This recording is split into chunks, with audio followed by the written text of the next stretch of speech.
ایک مرتبہ حضرت امام علی علیہ السلام مسجد کوفہ کے منبر پر خطبہ دے رہے تھے کہ خطبہ ختم ہونے کے بعد ایک شخص کھڑا ہوا اور کہنے لگا کہ اے جناب علی ابن ابی طالب، میں ملک شام سے کئی مہینوں کا سفر طے کرنے کے بعد آپ کے پاس یہاں کوفہ میں کچھ سوالات کرنے کے لیے آیا ہوں، لہٰذا میں آپ سے کچھ سوالات کرنا چاہتا ہوں۔ تو حضرت امام علی علیہ السلام نے یہ فرمایا کہ اے بندہ خدا، یقیناً تم مجھ سے جو بھی سوال کرنا چاہتے ہو بے شک وہ سوال کرو۔ تو وہ شخص کہنے لگا کہ اے جناب علی ابن ابی طالب، میرا پہلا سوال یہ ہے کہ ہم یہ جو درہم و دینار کا سکہ استعمال کرتے ہیں تو یہ سکہ سب سے پہلے کس نے ایجاد کیا تھا؟ میرا دوسرا سوال یہ ہے کہ آپ مجھے اللہ کے اس نیک بندے کے بارے میں بتائیں کہ جس نے ایک ہی وقت میں کسی کی دو بہنوں سے نکاح کیا تھا، جبکہ اللہ کی شریعت میں تو کسی کی بھی دو بہنوں سے ایک ساتھ نکاح کرنا حرام ہے، لیکن وہ شخص کسی کی دو بہنوں سے ایک ساتھ نکاح کرنے کے باوجود بھی اللہ کا نیک بندہ تھا،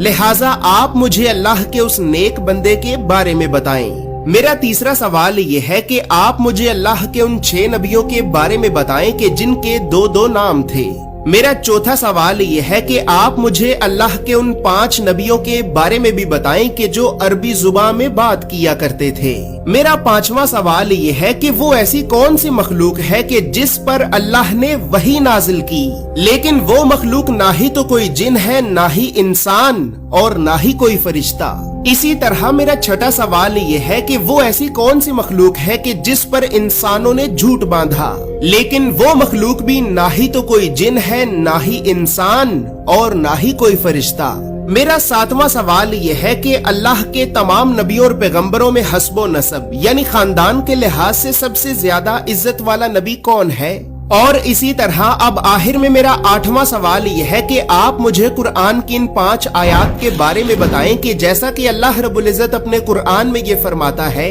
کہ اور جب کانوں کو پھاڑ دینے والی آواز کو بلند کیا جائے گا اور اس دن انسان اپنے بھائی سے دور بھاگے گا، اپنی ماں سے دور بھاگے گا، اپنے باپ سے دور بھاگے گا، اپنی بیوی سے بھی دور بھاگے گا اور اپنی اولاد سے بھی دور بھاگے گا، اور یقیناً ہر انسان پر وہ دن آ کر ہی رہے گا کہ جس دن انسان کو اپنے علاوہ کسی اور کی کوئی فکر نہ ہوگی۔ لہٰذا اے جناب علی ابن ابی طالب، میں قرآن کی ان آیات کو پڑھ کر بہت پریشان ہو جاتا ہوں اور سوچتا ہوں کہ جس ماں نے درد اور تکلیف برداشت کرنے کے بعد مجھے پیدا کیا، جس باپ نے ساری زندگی مجھے سہارا دیا، جس بیوی نے ساری زندگی میری خدمت کی اور جس اولاد کے لیے میں ساری زندگی مشکلات کو برداشت کرتا رہا، تو اے جناب علی ابن ابی طالب، کیا قیامت کا دن اتنا خوفناک ہوگا کہ قیامت کے دن مجھے اپنے علاوہ میرے ماں باپ، بیوی اور اولاد کی کوئی فکر ہی نہ ہوگی؟ لہٰذا آپ مجھے قرآن کی ان آیات کے بارے میں تفصیل سے بتائیں کہ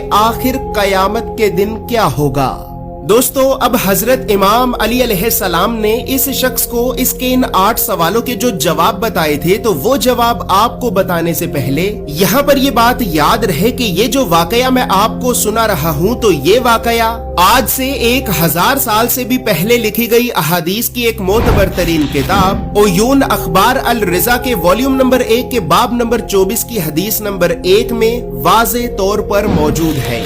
تو بس پھر اب حضرت امام علی علیہ السلام نے اس شخص سے یہ فرمایا کہ اے بندہ خدا، تمہارا پہلا سوال یہ ہے کہ انسانوں میں سب سے پہلے درہم و دینار کا سکہ کس نے ایجاد کیا تھا؟ تو اے بندہ خدا، جان لو کہ انسانوں میں سب سے پہلے سکے کو بابل کے ایک ظالم بادشاہ نمرود بن کینان نے ایجاد کیا تھا۔ دوستو، یاد رہے کہ یہ نمرود بن کینان حضرت ابراہیم علیہ السلام کا دشمن تھا اور یہ آج سے قریباً 4000 سال پہلے بابل نامی ایک شہر پر حکومت کیا کرتا تھا۔ بابل کو انگریزی زبان میں بیبلون کہا جاتا ہے اور یہ شہر موجودہ دور میں عراق میں موجود ہے۔ اور یہاں پر یہ بات بھی یاد رہے کہ اللہ رب العزت نے بابل یعنی بیبلون کے لوگوں کی ہدایت اور رہنمائی کے لیے اپنے 2 نبیوں کو بھیجا تھا۔ ان 2 نبیوں میں ایک تو حضرت ابراہیم علیہ السلام ہیں اور دوسرے حضرت ادریس علیہ السلام ہیں۔ تو بس پھر اب حضرت امام علی علیہ السلام نے اس شخص سے یہ فرمایا کہ اے بندہ